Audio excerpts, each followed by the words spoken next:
गुरुजी से जुड़ने का मेरा सबसे पहला सत्संग आपको बताना चाहती हूँ। मुझसे सबने कहा कि गुरुजी से जुड़ो, बहुत अच्छा होगा। ख़ास करके मेरे नेबर में पूनम आंटी ने कहा, और उनके साथ मैं हर जगह सत्संग में जाती थी। उस वक्त मैं गुरुजी से बहुत ज़्यादा नहीं जुड़ी हुई थी। उनके साथ जाने का रीज़न ये था कि मुझे लगता था कि चलो किसी का साथ दे देते हैं, और भगवान के दरबार में चाहे वो कोई भी भगवान हो, वहाँ जाने में कोई भी दिक्कत नहीं है। तो मैं उनका साथ देने के लिए उनके साथ चली जाती थी। फिर ये भी लगता था कि हाँ चलो, वहाँ लंगर बहुत अच्छा होता है। और जब से गुरुजी को नहीं जानती थी तब तक बस यही सोचकर गुरुजी के दरबार में सत्संग में पूनम आंटी के साथ जाती थी। फिर एक दिन क्या हुआ, नाइट में मुझे ऑफ़िस जाना था। मेरे अंकल, मेरे हस्बैंड घर पर नहीं थे, उन्हें आना था, और मैंने कहा था कि 8 बजे तक आ जाना, तो मैं 10 बजे तक पहुंच जाऊंगी। मेट्रो फिर मिलनी मुश्किल है।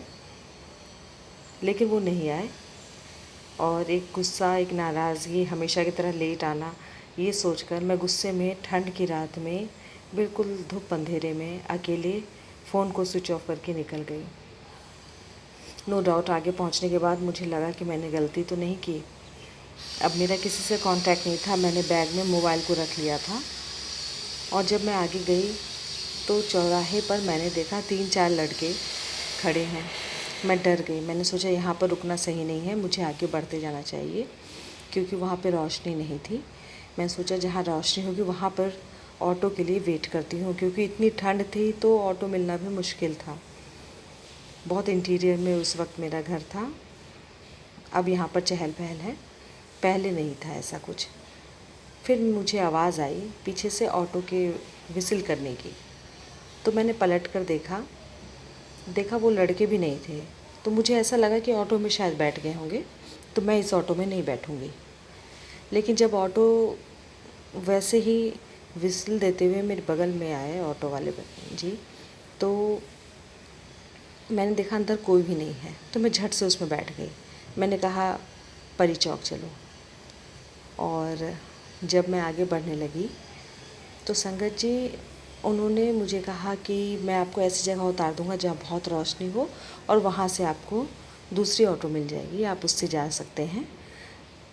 मैंने कहा ठीक है, ये भी मुझे अच्छा लगा। तो मुझे जहाँ पे वो उतारने लगे तो मैंने उनको 100 रुपीज़ दिया निकाल के। मैंने कहा कि आपको जो कट करने कर लो। हालांकि बहुत कम डिस्टेंस था, लेकिन ठंड की वजह से शायद ऑटो वाले ज़्यादा लेते हैं, ये सोचकर मैंने उनको दिया कि चलो 50-60 रुपये जो लेना हो ले लेंगे, या 100 रुपये भी रखेंगे तो ये मेरे लिए बहुत बड़ी हेल्प है। तो मैंने उनको दिया, तो उन्होंने लेने से इनकार कर दिया। नहीं नहीं बहन जी, ये ऑटो मेरा नहीं है, मैं बस आपको ड्रॉप करके जा रहा हूँ, जिसका ऑटो है मैं उसको देने के लिए। तो मैं ज़िद पे अड़ गई कि नहीं नहीं भैया, ऐसे कैसे हो सकता है, आप ले लीजिए। तो उन्होंने कहा कि बहन जी ये मेरा ऑटो नहीं है, मैंने आपसे कहा ना, मैं पैसे नहीं ले सकता। तो उस समय नई नई सत्संग में जाने का शुरुआत था, तो मैंने उनको कहा कि लीजिए 10 रुपये, आप चाय प्रसाद पी लेना। तो वो ऑटो वाला ऐसे मेरी तरफ पलट गए। वो पलटे और मैं चौंक गई, क्योंकि वो पूरा चेहरा गुरुजी का, वही चमक, वही हंसी, वही आँखें, और अपने आप को कंबल से लपेटा हुआ वो व्यक्ति। और मैं उसको देखकर बिल्कुल सन्न रह गई। उन्होंने कब मेरे हाथ से पैसे लिए और मुझे सही जगह पे ड्रॉप करके वो चले गए, और मैं रोने लग गई कि वो क्यों चले गए। और मैं रोती रोती ऑफ़िस पहुंची, और वो दिन है और आज का दिन है। गुरुजी का साथ ना मैंने छोड़ा है, और गुरुजी तो ऐसे हैं, इतने दयालु हैं, जो किसी का साथ नहीं छोड़ते हैं, चाहे आप उनको मानिए या ना मानिए। आपके दिल में जाकर वो देख लेते हैं कि आपके मन में, आपके दिल में क्या है।